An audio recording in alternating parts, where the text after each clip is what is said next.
In 1986, the American forces attacked Libya. In 2002, Iraq. And then in 2014, Syria. Whenever the United States has wanted, it has tried to reshape the destiny of the Middle East. But there is one country that has not come under their control for many decades, and that is Iran. Even today, the US and Israel are trying to find cracks in Iran's fortress, which will not be so easy. History is witness that for the past 600 years, not even 1 inch of Iran's borders has moved from its place. Whether the attackers were Romans, Arabs, Turks, Russians, or even the British Empire, Iran has repeatedly proven that it has the strength to withstand even the biggest attacks. But what is the real secret behind this strength? What is it that makes Iran completely different and tougher than other Arab countries? Welcome once again to Noble's Creations videos. Viewers, first of all, let's talk about the gift that Iran has received from nature. If Iran is to be understood in one sentence, it is a massive fortress. A fortress whose walls were not built by humans, but by nature itself. This country is surrounded by mountains on all sides. In the south, the Zagros mountain range acts like a wall against enemies coming from the south. Toward the southwest, these Zagros mountains gradually slope down toward Iraq. But toward the northwest, they become so steep and high that they form an almost impossible border with Turkey. Where there are no mountains, there are marshlands, especially where the Tigris and Euphrates rivers meet. These marshlands also act as a natural barrier, like a deep moat in front of a fortress. That covers the border with Iraq and Turkey.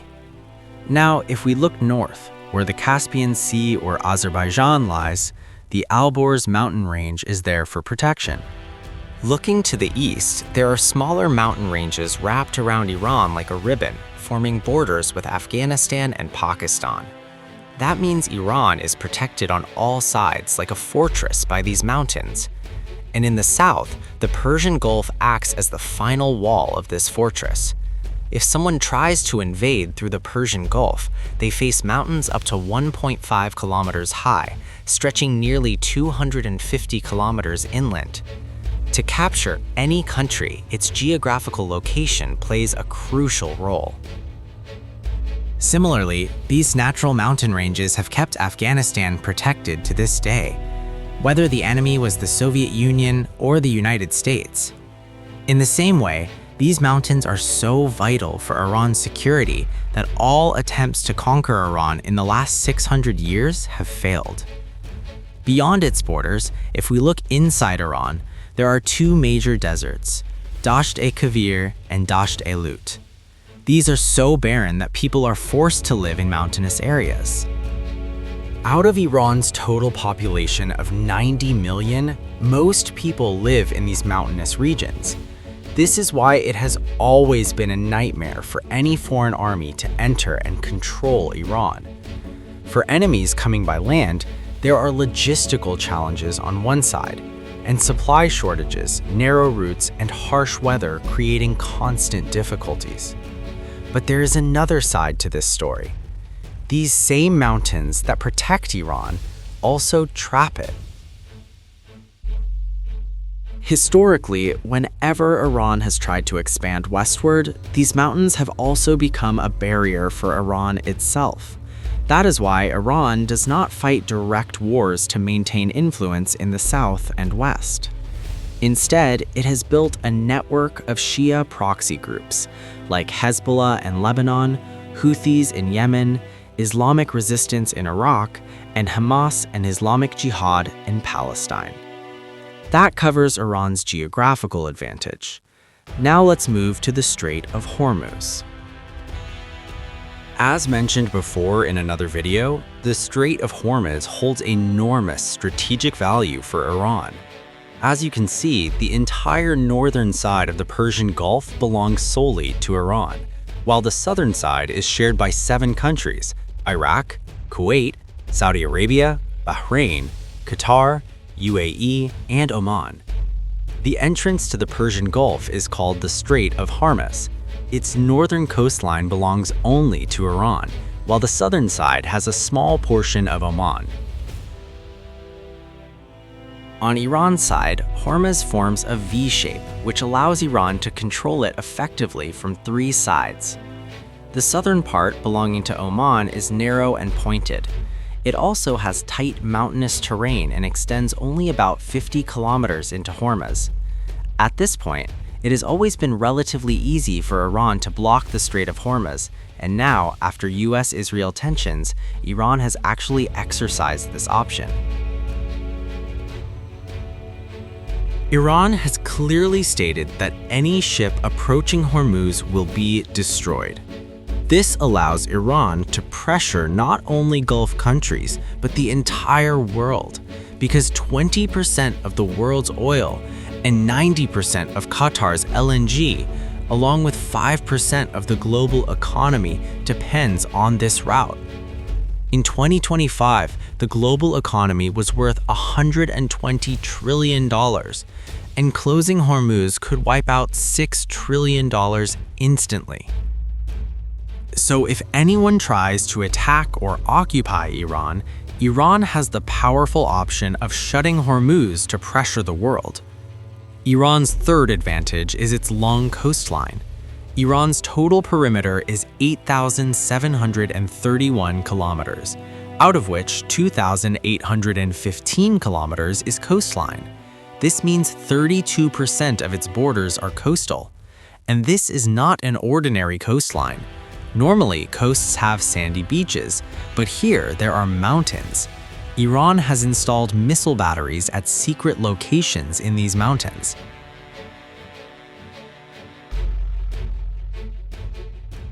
There are caves and blind spots that are invisible to satellites or drones. Even if an enemy lands from the sea, they immediately face mountains from where sudden attacks can be launched. After geography, Hormuz, and the difficult coastline, Iran's third shield is its diverse population. Iran is a multi-ethnic country. It includes Persians, Azeris, Kurds, Arabs, Baluch, Turkmen, and others.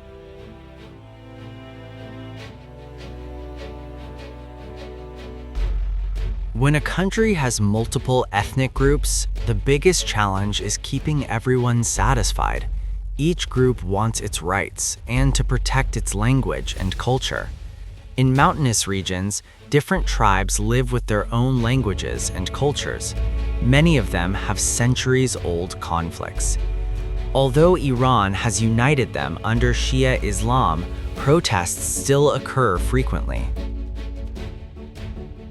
Recently, protests that started in December 2025 are still ongoing, with over 7,000 deaths so far.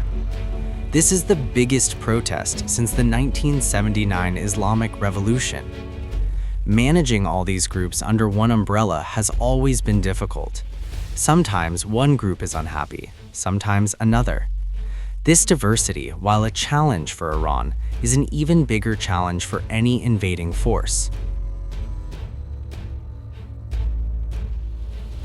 Anyone trying to occupy Iran must first fight its geography and then unite its people, which seems nearly impossible. That is why even during British colonial times, when the subcontinent was under British rule, Iran was never colonized. The US and Israel understand this well. That's why President Trump repeatedly says that the Iranian people should overthrow the regime. Because without internal support, defeating Iran is almost impossible. In 1941, Britain and Russia occupied Iran with the help of the Shah's son. Their goal was to prevent Nazi forces from using Iran as a base in World War II. Even then, various groups in Iran opposed the government, creating a civil war-like situation. Although these groups have differences, they are united religiously. 95% of Iran's population is Shia Muslim. Historically, whenever Iran is attacked, these groups unite. In September 1980, after the Iranian Revolution, Saddam Hussein thought Iran's military was weak and disorganized, so Iraq invaded Iran to capture it. But the war lasted 8 years. Initially, Iraqi forces advanced deep inside Iran, but within 2 years, Iran reclaimed its territory. Not only the military, but civilians also joined the war. Saddam expected Iran's Arabs to support Iraq, and internal chaos would break Iran apart. But all his expectations failed. Despite internal differences, Shia Muslims united. This strengthened Iranian nationalism. After 8 years and 1 million casualties, both sides were exhausted, but Saddam gained nothing and had to withdraw. Iran's most dangerous weapon is not its army, but its size. This is not a small target that can be captured in weeks. It is a 1.6 million square kilometer strategic maze. 2 countries like Pakistan can fit inside it. Even if an army crosses the border, quick victory is impossible. They must navigate mountain paths, deserts, and deep cities. This is called strategic depth. The deeper the enemy goes, the longer their supply lines become. Fuel and logistics pressure increases, and resistance gets more time. Major cities like Tehran, Isfahan, and Mashhad are deep inside, not near borders. By the time enemies reach them, they are already exhausted. So it wouldn't be wrong to say Iran's land itself is a silent guardian that uses time as its greatest weapon. Hope you will like and share this video. Thank you for your love and comments. See you in the next amazing video.